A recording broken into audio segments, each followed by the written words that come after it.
Welcome, Kristen. Hi, thank you, Melinda. My name is Kristen Spexarth, and I'm here today to talk with Melinda and her class about grief and loss. And in my case, it's about suicide loss. I lost my son, Colby, my eldest son, 20 years ago. And it's interesting as I say that, I can feel that grief response rising in me even 20 years later. So this is what we're going to talk about today, is the discomfort of experiencing grief and loss. About 20 plus years prior to my son dying, I had started a meditation practice. And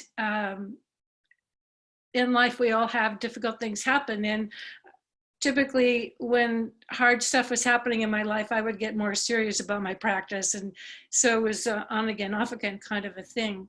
But throughout those 20 years, I was studying and reading and practicing. And when my son died, it gave me a foundation that really probably saved my life. It was extreme, the reaction that I had. And I had to use mindfulness as well as writing to help me find a way to get some equilibrium. There wasn't a whole lot of help for survivors 20 years ago, and the world has changed a great deal, I'm glad to say. But it was my mindfulness practice that helped me approach and work through the discomfort I felt and the difficulty I was having with the world around me that really had no space to hold the discomfort I had. So it's been a long process and it continues. Practice is practice, we continue it. So I'm hoping to address your class about how this has been of benefit to me. So Melinda, do you want to? Yeah, Kristen, could you tell us, is it normal to feel discomfort with loss and grief in our lives? And especially, is it normal to feel it years later? Yes, absolutely. I think the thing that's so curious about our culture that my loss really pointed out to me is that somehow if we're feeling discomfort at all, we've failed or there's something wrong with us. And strangely, when we really start to look at this deeply, every day we have the opportunity to be thwarted in our desires. The light turns red. We fail an exam. Or how about this? We fall in love. I mean, good or bad, the changes that come to us, think about that, falling in love. That's kind of a profoundly uncomfortable, wonderfully uncomfortable experience, but it's still uncomfortable. And losing a job, all the things that happen to us, the light turning red when you want to go to an appointment, that produces discomfort. And our reaction to that is that we tighten. Don't want to feel that. So when things happen that we don't want to feel, we typically tighten around it. And mindfulness practice is a way that we can approach opening to whatever we're feeling, good or bad, and allowing those sensations to flow through us instead of getting fixated on them and tightening in resistance. So it's our resistance that is adding trouble onto trouble. The discomfort is there already, and then our resistance adds, as the Buddhists call it, the second arrow. Our reaction to whatever is happening, good or bad, if we react and tighten around it, and like pushing it away, I don't want this, or the other thing is, I really want this and I don't have it, so I'm going to pull it toward me. Both the resistance and the desire create a sense of tension in our bodies, and we can take a natural discomfort of like falling in love that really sets our whole body into commotion. Do we resist that, or do we allow it and let it flow through us and appreciate it? And with the red light, and I'm on my way to an appointment, I can say, oh, I'm feeling some resistance here. Can I just open and relax and say, the light is red. There's nothing I can do about that. I'm going to let this sense of distress that I'm feeling flow through me without getting tangled up and angry about it. So absolutely natural to have discomfort. Grief is a big, big loss. It's a whole lot bigger than a red light. And grief is a natural process that is a biological process. It's not something we can think our way out of. Our bodies and our minds take a long time to process the loss that we feel after we've lost a loved one. And it is like a garden growing. You cannot force it to grow faster than it does. And each individual is going to do it differently. There's no right way, there's no wrong way. We have to just relax and feel what we're feeling. And if the discomfort is extreme, then we can look into that, like, what is this? What is this discomfort? Where is it in my body? Can I relax that? And mindfulness gave me ways that I could approach my discomfort and learn how to modulate my response to things. Instead of being reactive, I could learn how to respond. And with suicide, there's also the trauma involved. Trauma and grief, different. The trauma adds layers to grief. You know, we can't even get to our grief until we've worked through the trauma. So there's so many layers to this, but discomfort is part of life. Change is part of life. And every time we experience a change, from the very simple, you know, on the spectrum, simple to huge, we are going to feel discomfort, and learning how to manage that. And I'm not talking about control. It's nothing to do with control. How to manage it, how to let it flow through us, how to engage practices that help us stay embodied rather than lost in thought. It's a very complicated and a big subject, but discomfort is part of life. So many people in this class, Kristen, are helpers, or they're in helping professions, or they want to be in helping professions. And I'm wondering, does our ability to approach our own grief and loss issues, our own bereavement experiences, our discomfort with that, impair our ability to help other people? Well, that's an interesting question, because actually until we've had grief and loss, until we've experienced it ourselves, it's very difficult to help somebody else. And so, but the thing is that we have to do the work around our own grief. We have to go there to do that work of helping ourselves before we can really be an effective helper to others. Like the airplane with the mask that comes down with oxygen, and you have to put that on yourself before you can be of service to anyone else. And what typically happens when you try to rush to help someone, that comes out of the sense of needing to fix it. It's been my experience. People rushed to help me. They wanted me to be over my loss and to not feel the discomfort I felt. And they needed to fix me. And that was counterproductive. The people who were the most help to me understood that the pain and the discomfort I felt simply needed to be held with compassion.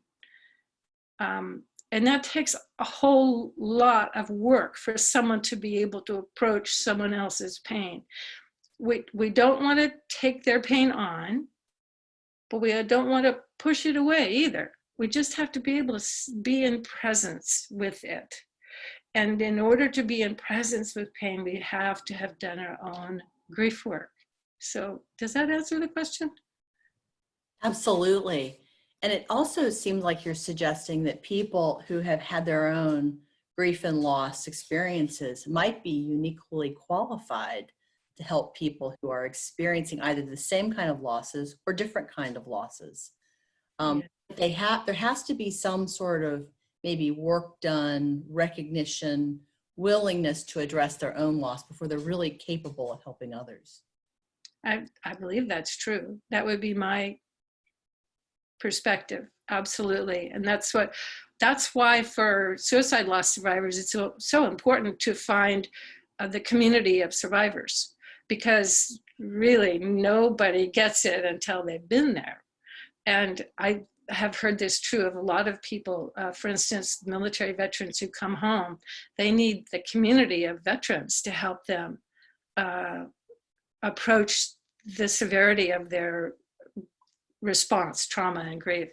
So if we find the community of people who have experienced similar things, we can begin to relax and actually talk about what's real. Otherwise, in the regular community of individuals who have not had these experiences, for us to go there is so frightening to people that they tense and shut down and can't approach us. And for somebody who's been traumatized, you can feel that, and it's painful. What about for those individuals who have had losses that have occurred long ago, or maybe they're in a unique position where they don't feel like they have a right to grieve a loss? Maybe it didn't, like they lost somebody who they were no longer married to, or they lost somebody who wasn't a first degree relative or blood kin. What about those individuals, those disenfranchised grief experiences? Well, that's just, say to them. That's tragic that that's true.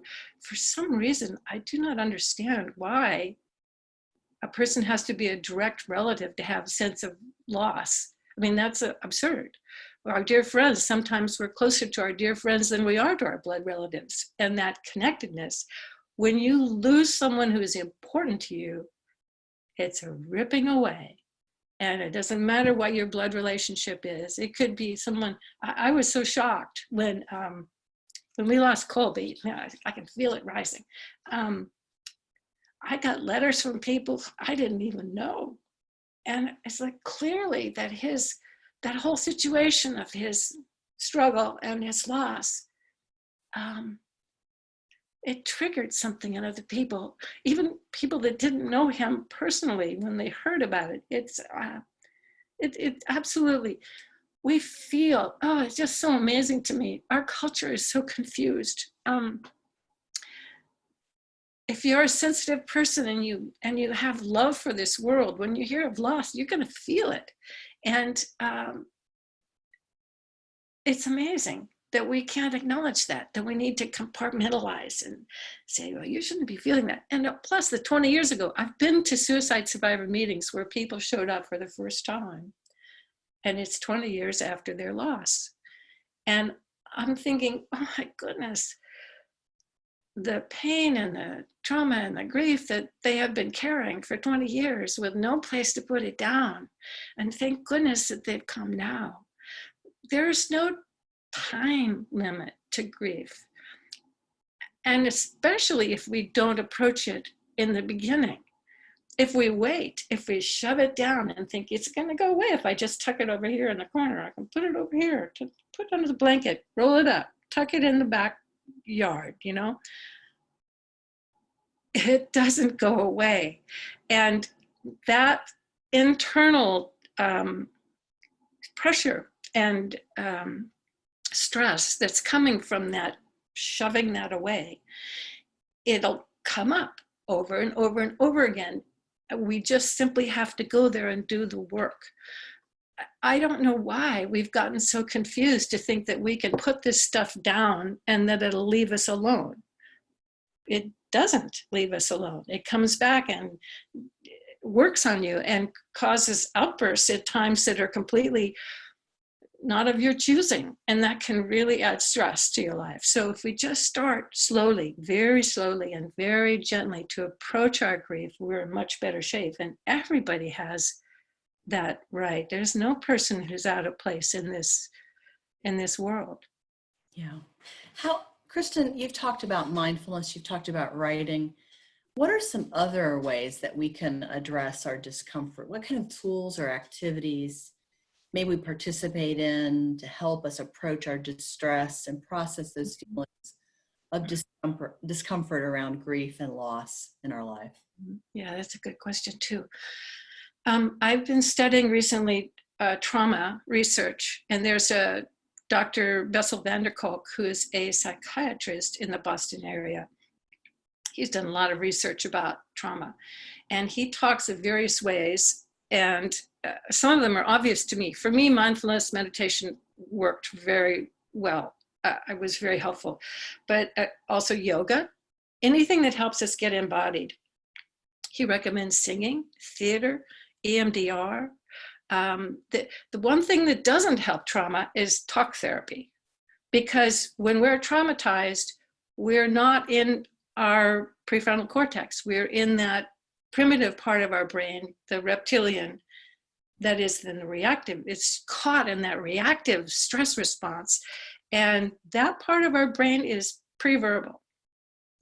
So we need to have a way to bring people, to bring ourselves back into our bodies, to not be frightened of our bodies. The trauma response is so severe when we get triggered, and a wave of sorrow and it just takes you over. That can make people frightened of being in their body, of feeling what they're feeling. So we have to approach that and calm the inner wild horses that are pulling you apart. Until we calm that reactivity, we really can't do the other work. And so all those things that help us get embodied. Did I mention singing? He talks about singing as a group, and theater, anything that you're doing with a group of people that helps you calm that inner reactivity of our limbic system, and then feel safe inside our bodies. That's what we need to do, is to feel safe. And so anything that can help you go there. A walk by the water helps me. Any other suggestions for things you might be able to do other than yoga or mindfulness or walks? Anything else? Well, just like, I'm no expert on this, so I'm just rephrasing what I've read from him. But the whole thing about EMDR, apparently that has a profound benefit for people who have been traumatized. And role playing in theater, where you get to play somebody other than who you are, so that you can get some perspective and say, I'm not trapped in my reactivity. There are a lot of things, but that's a field that I'm not as aware of.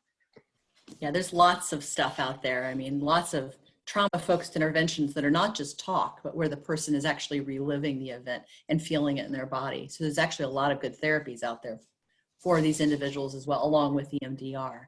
Right. I wanted to ask you about the current pandemic that we're in right now. A lot of people, even if they haven't lost their job, or if they have a home and they haven't had any loss of life in their own lives, they're still dealing with kind of the existential angst or anxiety that seems to be created, sort of these more esoteric grief and loss issues. I mean, on top of everything else that we're witnessing with other people in the world.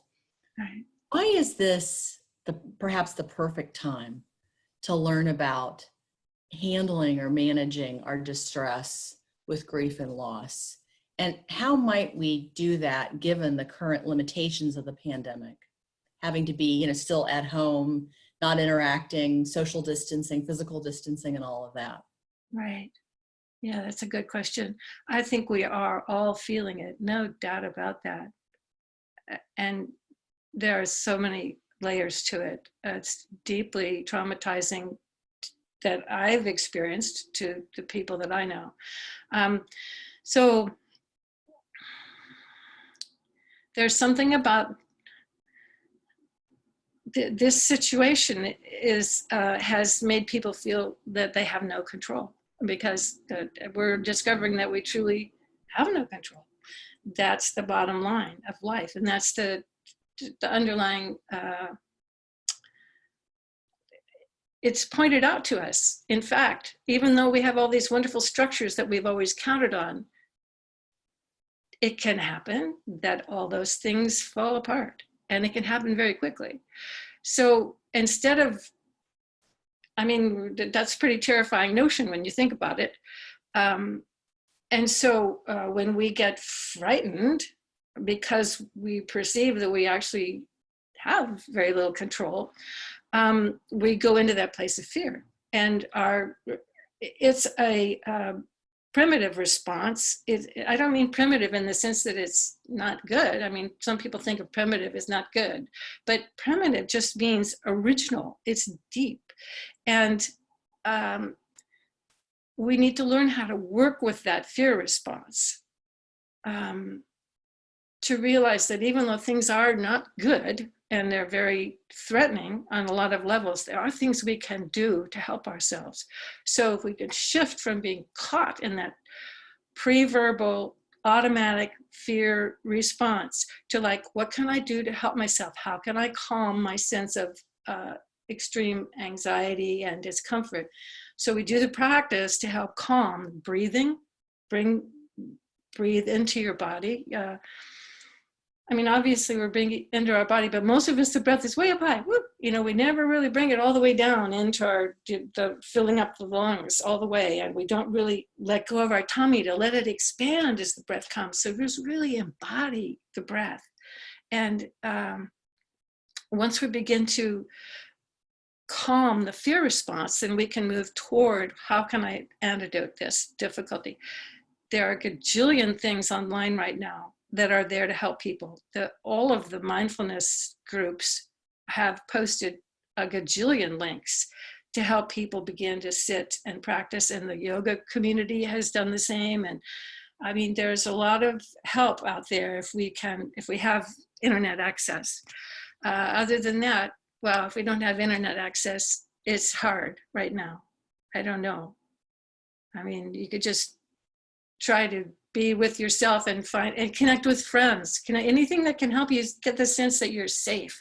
I think that's the beginning. You have to start where you're safe, and then you can move into whatever else is a possibility. Yeah. Yeah, I'm hoping that my students feel like this is a place of safety. And I really want to thank you so much, Kristen, for joining us today with my Grief and Bereavement class. Thank you so very much for your insight and your wisdom. And I truly appreciate the work that you're doing in the suicide postvention arena and also through your book, Passing Reflections. Thank you so very much.